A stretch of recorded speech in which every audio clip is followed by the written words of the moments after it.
Hey Ron, welcome back. This is another episode 1 review of the Winter 2014 seasonal anime. And this is Nisekoi. Oh boy, so first off, a little bit of history here. It is based on a manga series. It's Shonen Jump, even though there isn't really any shonen elements in this series, at least not so far, but however, it's in Shonen Jump, I guess. And it's basically a romantic comedy series. And the manga, from what I understand, is actually really popular at first. Then most people agree that it starts to get bad later on. I've never read it. However, based on this first episode, I really want to read it. Okay. Although I'll probably wait till the series is finished, then just pick up from the manga, from where the anime left off in the manga, right there. If I do decide to read it later on, But yeah. Anyways, the plot is very simple and cliche. Well, it does have there's lots of cliche moments in here, but the plot is very simple though. Our main character is a boy named Raku Ichijo, who is the son of the current Yakuza gang leader, basically. And when Raku was a child, he made a promise to this girl that he had a crush on, that they would meet up again when they were older. And Raku kept a locket, and this other girl, I'll mention her name later on, even though it's kind of a spoiler. If you couldn't figure out this yet, then I feel really sorry for you, alright? But she kept the key. And when they met up again, they would use them both, and then they would get married. Basically, that's what their promise was. However, they can't even remember each other's names, even though they apparently have known each other for quite some time now. They apparently have already met up, but they didn't even realize it. If you couldn't tell so far, she is Kosaki Onodera. If you couldn't tell so far, then you're really stupid. Okay. Moving on from that, though. I can't believe they couldn't even remember each other's names. I mean, I can understand with him not remembering what they look like, okay? But, I mean, because they look fucking different from when they were kids, alright?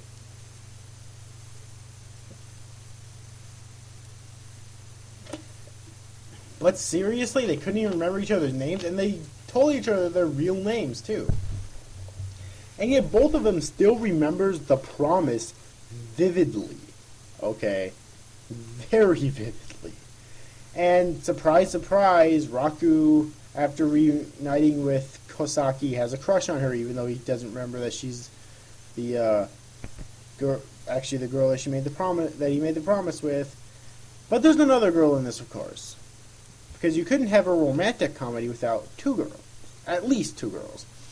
The other girl in this is Chitoge Kirisaki, who's the daughter of the leader of the Beehive Gangsters.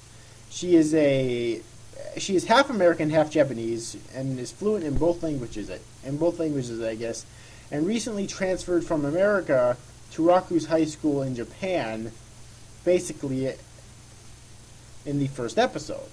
Alright. And Raku and Chitoge despise each other. Now, obviously, Chitoge is a tsundere. However, unlike most tsunderes, where the main guy is in love with the tsundere, Raku can't fucking stand Chitoge. Okay? So it's kind of different right there, I guess. And that's basically the setup here. However, the end of the episode, I think, is the best part in terms of the plot, where the two gang leaders I mentioned before, right? Raku's father and Chitoge's father.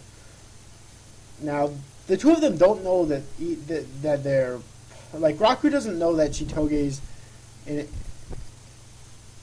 heir to a gang, and Chitoge doesn't know that Raku's the heir to a gang. All right.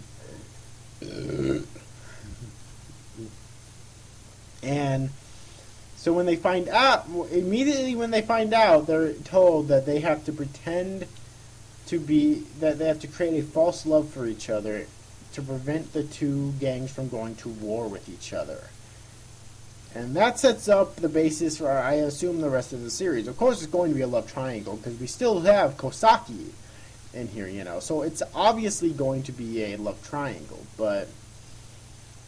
So that's a setup, and right off the bat, I'd say I'm loving this setup. It seems like it'll be really interesting. Granted, like I said before, the series is littered with fucking cliches, but the thing is, I don't care. Because I've said this time and time again that cliches, if they're handled correctly, can be used effectively. And so far, based on the one episode I've seen of it so far, these cliches are being used effectively. I just really hope that that sticks. Now, this series is being done by Shaft. Alright, and Shaft is famous for doing Madoka Magica and Bakemonogatari, which, or really I think all the Monogatari series, which I haven't seen any of them or Madoka Magica, but I've heard lots of really good things about all of them, so... But going into this, I was kind of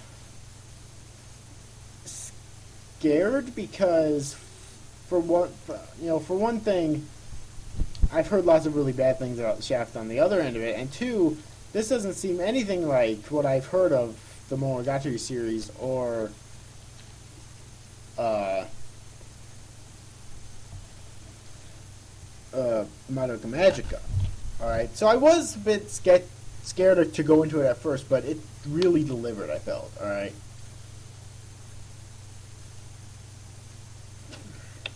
The animation is really fucking good. Now, the animation isn't perfect, okay? The animation isn't perfect, but for a romantic comedy series, it's fucking phenomenal. When you consider that it's a romantic comedy, then you say, okay, yeah, it's fucking phenomenal for a romantic comedy. However, in general, it's not perfect, but it's still really good. I did enjoy all the character designs. Well, the character designs of the three main characters, anyways, presented in this episode. They weren't anything unique, I didn't think, but I still enjoyed looking at them. The music itself was also really good.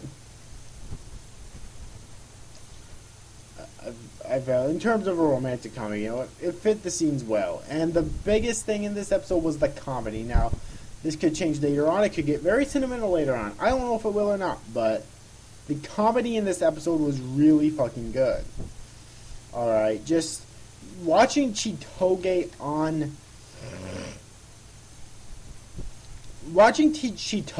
Raku on screen together had me laughing so fucking much in this episode when I was watching this episode.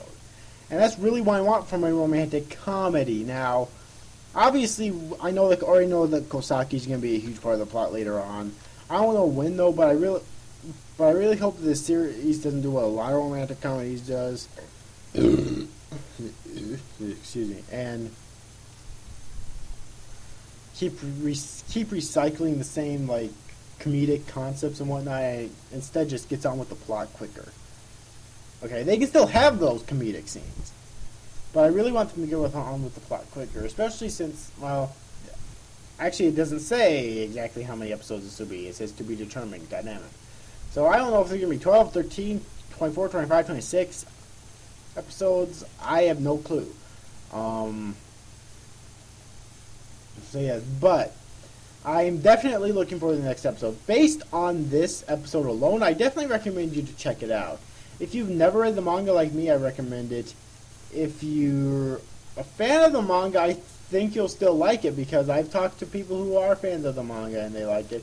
Hell, Yokurama wasn't a fan of the manga and he still liked this first episode. So, check it out, no matter who you are. And if you don't like it, drop it. I never drop a series, but it's a good thing for me with this because I'm really enjoying it so far. Alright. Keyword, of course, being so far. Okay, I think it's pretty much all I have to say in this video. I was pleasantly surprised with this first episode, and I'm expecting great things to hopefully come in the future. So, yeah. But anyways, overall, that's it for now. Overall, hope you enjoyed this review, guys. See you after, guys. Thanks for watching. Bye bye.